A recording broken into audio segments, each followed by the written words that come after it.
اللہ تبارک و تعالیٰ نے رسول اللہ صلی اللہ علیہ وسلم کو پوری انسانیت کے لیے اسوہ اور نمونہ بنایا ہے، اور آپ کی زندگی کا ہر پہلو ہمارے لیے نمونہ ہے۔ کوئی ایسا گوشہ نہیں ہے جو تشنا رہ گیا ہو۔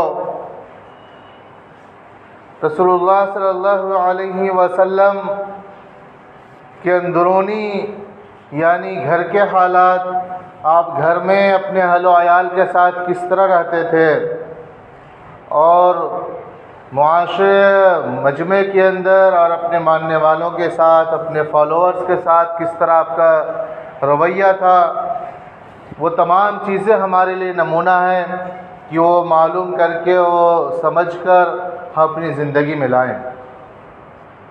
رسول اللہ صلی اللہ علیہ وسلم کا ارشاد ہے کہ تم میں سے سب سے بہتر وہ ہے جس کے اخلاق بہتر ہو۔ اکمل المؤمنین احسنهم خلقا، اور آپ نے فرمایا وَأَنَا خَيْرُكُمْ خَيْرُكُمْ لِأَهْلِي وَأَنَا خَيْرٌ لِأَهْلِي، کہ تم میں بہتر وہ ہے جس کے اخلاق بہتر ہو اور جو اپنے اہل و عیال کے لیے بہتر ہو، اور میں اپنے اہل و عیال کے لیے بہتر ہوں۔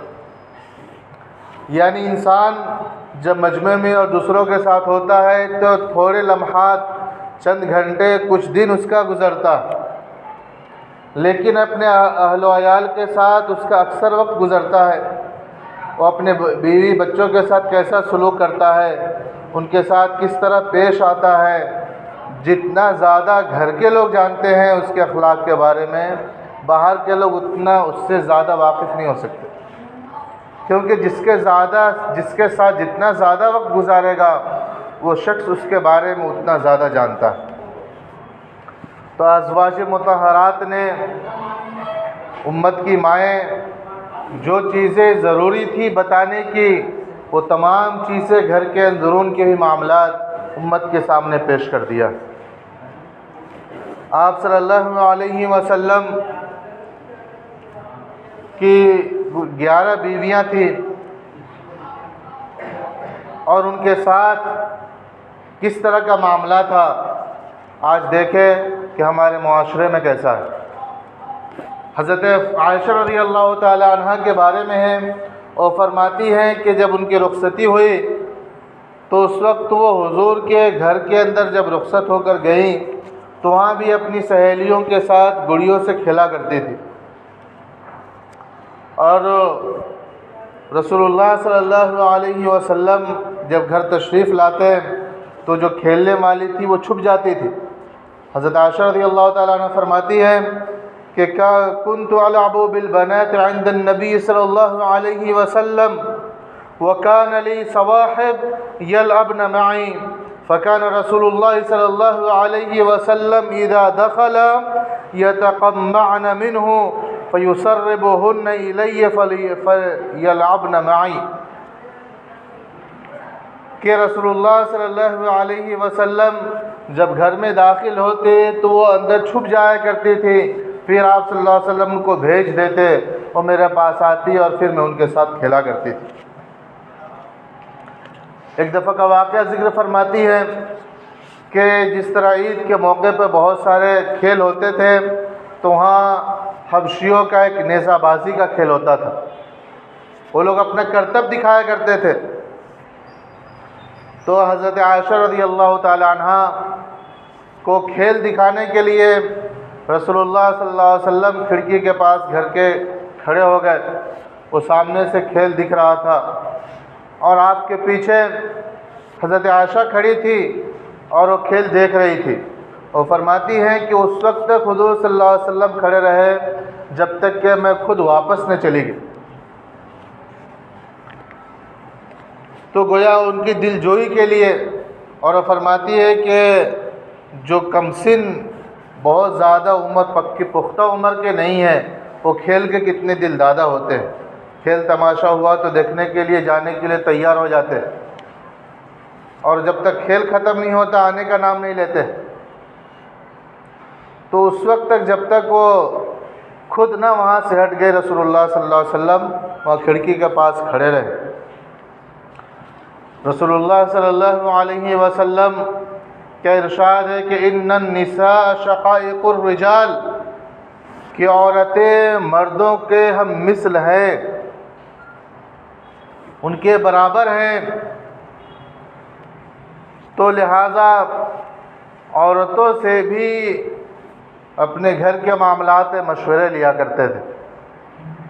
حضرت عمر فاروق رضی اللہ تعالیٰ عنہ جب ہجرت کر کے مدینہ تشریف لائے تو مکے میں یہ حال تھا کہ عورتیں بالکل دبکی ہوئی رہتی تھی، وہ مردوں کے معاملات میں کوئی دخل نہیں دیتی،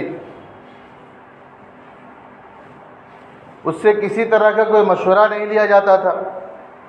لیکن اس کے برعکس مدینے کا یہ عالم تھا کہ مدینے کی جو انصار کی عورتیں تھیں وہ مشورہ دیتی بھی تھیں، اور مناسب سمجھتے تو ان کے مشورے کو قبول بھی کیا جاتا تھا۔ یہ دیکھا دیکھی جو ہجرت کر کے آئی تھی عورتیں مکہ سے، وہ بھی اب مردوں کے سے معاملات میں مشورہ دینے لگی، تو یہ بہت گرا گزرا حضرت عمر رضی اللہ تعالیٰ عنہ کو، اور وہ حضور کے دربار میں آ کر شکایت کیے۔ تو آپ صلی اللہ علیہ وسلم نے فرمایا خیر النساء نساء الانصار، کہ انصار کی جو عورتیں بہتر ہیں، اچھی ہیں، یعنی ان کے اس عمل کو آپ نے پسند کیا۔ اور خود رسول اللہ صلی اللہ علیہ وسلم کوئی اس طرح کے معاملات ہوتے تھے تو ازواج مطہرات سے مشورہ کرتے تھے، اور آپ کا یہ معمول تھا کہ جب آپ صلی اللہ علیہ وسلم کبھی سفر پہ نکلتے تھے تو آپ کے ساتھ ازواج مطہرات میں سے کوئی نہ کوئی ضرور ہوا کرتی تھی۔ اب پورے کے تو ساتھ میں نہیں لے جا سکتے ایک ساتھ، تو قرآن اندازی کرتے کہ جس کا نام نکلتا تھا ان کو آپ اپنے ساتھ سفر میں لے جاتے تھے۔ تو صلح حدیبیہ کے موقع پہ جب آپ صلی اللہ علیہ وسلم صحابہ کے ساتھ عمرہ کے لیے پہلی مرتبہ مدینہ سے مکہ جا رہے تھے تو حدیبیہ کے مقام پر آپ وہاں قیام کیے، لیکن مشرکین مکہ نے آپ کو جانے نہیں دیا، روک دیا۔ پھر وہاں صلح ہوئی، شرائط لکھے گئے صلح کے، اور یہ بات طے ہوئی کہ اگلے سال آپ عمرہ کرنے آئیں گے، اس سال عمرہ نہیں کریں گے۔ اگر آپ صلی اللہ علیہ وسلم نے اس کو قبول کر لیا۔ اب صحابہ سے یہ کہا کہ حلق کرا لیں اور نحر کر لیں، جو جانور ذبح کے لیے لائے ہیں اس کو ذبح کر دیں۔ صحابہ کرام تیار نہیں ہوئے تو آپ کو یہ بات بڑی گراں گزری۔ آپ نے حضرت ام سلمہ رضی اللہ تعالیٰ عنہ سے آ کے ذکر کیا، انہوں نے یہ مشورہ دیا کہ آپ خود پہلے اپنا حلق کرا لیجئے، آپ نحر کیجئے۔ آپ نے ان کے مشورے کو قبول کیا، اور اس کے بعد باہر جا کر آپ نے حلق کرایا خود اپنا پہلے، پھر وہ قربانی کیے، نحر کیے۔ یہ دیکھ کر صحابہ کرام خود حلق کرانا شروع کر دیے، اور سب نے اپنے اپنے جانوروں کو ذبح کیا۔ تو لہٰذا اگر ان کے مشورے قابل قبول ہوں تو ان کو مان لینا چاہیے۔ اسی طرح آپ صلی اللہ علیہ وسلم تمام ازواج کے ساتھ عدل کرتے تھے، انصاف کیا کرتے تھے۔ سب کے ہاں ایک ایک دن قیام تھا آپ کا، وہاں رکتے تھے۔ ایک دفعہ حضرت عائشہ رضی اللہ تعالیٰ عنہ کہ آپ کی باری تھی، اس بیچ میں حضرت زینب آپ کے گھر تشریف لائیں، تو انہوں نے ہاتھ بڑھایا، اور آپ نے جب ہاتھ بڑھانے کے ارادہ کیا لگے تو حضرت عائشہ نے کہا کہ میری باری ہے، تو آپ نے ہاتھ اپنا کھینچ لیا۔ تو جس کی باری ہوتی تھی اس دن دوسرے سے نہیں ملتے تھے۔ ظاہری طور پہ جتنے نفقہ، کھانا پینا، کپڑا اور دیگر جو ضروری چیزیں ظاہری طور پہ ہیں وہ سب میں آپ انصاف کیا کرتے تھے۔ تو لہٰذا ازواج کے ساتھ، بیویوں کے ساتھ انصاف کرنا یہ بہت ضروری ہے۔ اگر کوئی شخص ایسا نہیں کرتا تو اس کے لیے بہت وعیدیں آئی ہیں، اور حضور صلی اللہ علیہ وسلم انصاف کرتے تھے اور فرماتے، یہ دعا کرتے، اللہم ھذا قسمی فیما املک ولا تلمنی فیما تملک ولا املک، کہ اللہ یہ میری تقسیم اس چیز میں ہے جس کا میں مالک ہوں، اور جس کا تو مالک ہے، جس کا میں مالک نہیں ہوں، اس سے میرے لعن و ملامت مت کر، میرا مواخذہ نہ فرما۔ کہ دل کا جو معاملہ ہوتا ہے انسان اس پہ کنٹرول نہیں کر سکتا، وہ کیفیت ہر ایک کے ساتھ برابر نہیں ہوتی ہے، لیکن جو ظاہری طور پہ جتنا کر سکتے ہیں وہ برابر کرنا بہت ضروری ہے۔ آپ صلی اللہ علیہ وسلم کے بارے میں ہے کہ ما ضرب رسول اللہ صلی اللہ علیہ وسلم خادما ولا امرأة قط، کہ آپ نے اپنی پوری زندگی میں کبھی اپنے خادم کو اور کسی خاتون کو نہیں مارا، کسی عورت پر اور کسی خدمت گزار پہ آپ نے ہاتھ نہیں اٹھایا۔ حضرت انس رضی اللہ تعالیٰ عنہ بیان کرتے ہیں کہ میں رسول اللہ صلی اللہ علیہ وسلم کی 10 سال خدمت کیا، لیکن کسی بات پر آپ نے یہ نہیں کہا کہ تم نے یہ کیوں نہیں کیا اور یہ کیوں ایسا کیا۔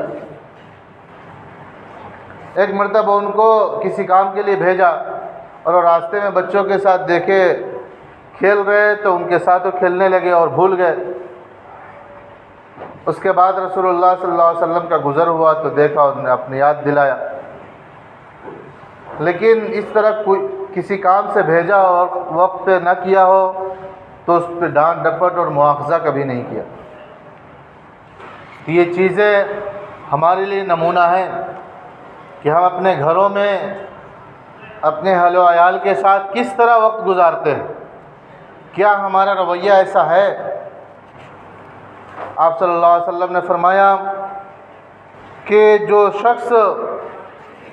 جس شخص کی 2 بیویاں ہوں اور وہ دونوں کے ساتھ انصاف نہ کیا ہو تو قیامت کے دن وہ اس حال میں آئے گا کان شقہ مائل، کہ اس کا جسم کا ایک حصہ جھکا ہوا ہوگا۔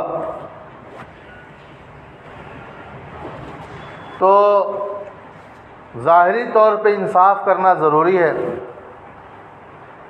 آپ صلی اللہ علیہ وسلم سے ایک مرتبہ ازواج مطہرات نے نفقہ کے اندر اضافے کے بارے میں اصرار کیا تو آپ صلی اللہ علیہ وسلم نے 1 مہینہ تک آپ نے ایلا کیا۔ ایلا کہتے ہیں یعنی 1 مہینہ آپ ازواج مطہرات کے پاس آنا جانا بند کر دیے، ان سے ناراض ہو گئے۔ تو ان چیزوں سے اس حدیثی واقعے سے یہ بات ثابت ہوتی ہے کہ بیوی کی فرمائش تو پوری کریں، لیکن ہر فرمائش پورا مت کریں۔ پورا کرنا ضروری نہیں ہے جو جائز نہیں ہے یا جو بیجا ہے، غیر ضروری ہے۔ بہت سارے غیر ضروری چیزوں کو لے کر آدمی قرضے میں مبتلا ہو جاتا ہے، جو ضرورت کی نئی چیز نہیں اس کو بھی آدمی ضروری سمجھ لیتا۔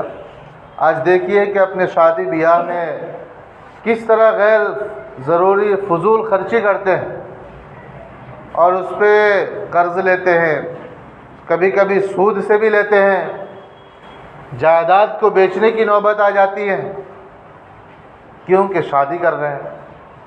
تو یہ تمام فضول خرچی اور تمام ناجائز چیزیں شادی کے وقت جائز ہو جاتی ہے۔ کہیں فنکشن میں جانا ہو تو اس وقت اگر پیسے نہیں ہیں تو وہاں قرض لینا ضروری ہو جاتا ہے۔ تو یہ تمام جو غیر ضروری چیزیں ہیں ان سے پرہیز بہت ضروری ہے۔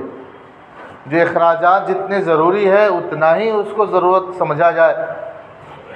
اللہ تعالیٰ نے قرآن کریم میں فرمایا واللاتی تخافون نشوزہن فعظوہن، کہ وہ خواتین جو ناشیزہ ہو جائے، نافرمان ہو جائے اور شوہر کی بات نہ سنیں تو پہلا درجہ یہ ہے کہ ان کو نصیحت کرے، سمجھائے۔ اگر اس کے باوجود بھی نہ مانیں وہجرہن، دوسرا اسٹیپ یہ بتایا اللہ تعالیٰ نے کہ ان سے بات چیت بند کر دیں، ایسا اپنے ناراضگی کا اظہار کریں۔ اگر اتنی زیادہ وہ ناشیزہ ہو چکی ہے کہ اس کا کچھ اثر نہیں ہوتا، وَاضْرِبُوهُنَّ، تو تیسرا درجہ یہ ہے کہ ان کو مارنے کی اجازت دی ہے، ان کی پٹائی کی جائے۔ مفسرین نے لکھا ہے کہ مار ایسی ہو کہ ضرب غیر مبرح، یعنی ایسا مار نہ ہو کہ جس پر نشانات پڑ جائے، ہاتھ پیر توڑ دے، پورے داغ دھبے آ جائے، یہ بھی اس سے بھی پرہیز کیا جائے۔ تو لہٰذا ان چیزوں کو آپ صلی اللہ علیہ وسلم کی زندگی ازواج مطہرات کے ساتھ کیسی تھی، وہ نمونہ اپنی زندگی میں لائیں۔ کیا اپنی بیویوں کے ساتھ ویسا سلوک کرتے ہیں؟ کیا اپنے بچوں کے ساتھ اس طرح کا ہم رویہ اختیار کر رہے ہیں جیسا کہ نبی صلی اللہ علیہ وسلم کیا کرتے تھے؟ جائز چیزوں میں اور دینی معاملات میں خود آپ آگے بڑھتے تھے اور ازواج مطہرات کو بھی اس کی ترغیب دیتے تھے اور اس پر عمل کراتے تھے، اور خود ازواج مطہرات اس میں آگے بڑھ چڑھ کر حصہ لیتی تھی۔ رمضان کا مہینہ آتا تو آپ صلی اللہ علیہ وسلم کثرت سے عبادت کرتے تھے اور آخری عشرے کے اندر اعتکاف فرماتے تھے۔ تو حدیث میں ہے کہ آپ صلی اللہ علیہ وسلم کا جو خیمہ ہوتا تھا مسجد نبوی میں، کئی ازواج مطہرات نے بھی اپنے خیمے نصب کرا دیے اور کثرت سے عبادت کیا کرتے تھے۔ تو لہٰذا دنیاوی معاملات میں جتنی فکر کرتے ہیں اور ان کی ضرورتوں کو پوری کرتے ہیں، تو شرعی معاملات کے اندر بھی اس سے زیادہ فکر ہونی چاہیے کہ رسول اللہ صلی اللہ علیہ وسلم کی نافرمانی تو نہیں ہو رہی ہے، یہ کام دین سے ہٹ کر تو نہیں ہے، یہ شریعت کے خلاف تو نہیں ہے، اس میں اسراف تو نہیں ہو رہا ہے، یہ غیر ضروری خرچ تو نہیں ہے۔ اس کے بارے میں قرآن نے فرمایا ان المبذرین کانوا اخوان الشیاطین، کہ فضول خرچی کرنے والے وہ شیطان کے بھائی ہیں، وہ شیطانی عمل کر رہے ہیں، جو شیطان کرتا ہے یہ آدمی کر رہا ہے۔ تو یہ تمام چیزوں کو مد نظر رکھتے ہوئے اپنے گھر میں اپنے گھر والوں کے ساتھ پیش آئے، ویسا رویہ اختیار کرے۔ اللہ تعالی ہم سب کو آپ صلی اللہ علیہ وسلم کی سنت کے مطابق اپنے اہل و عیال کے ساتھ اس طرح کے سلوک کرنے کی توفیق عطا فرمائے۔ آمین۔ وآخر دعوانا الحمد للہ رب العالمین۔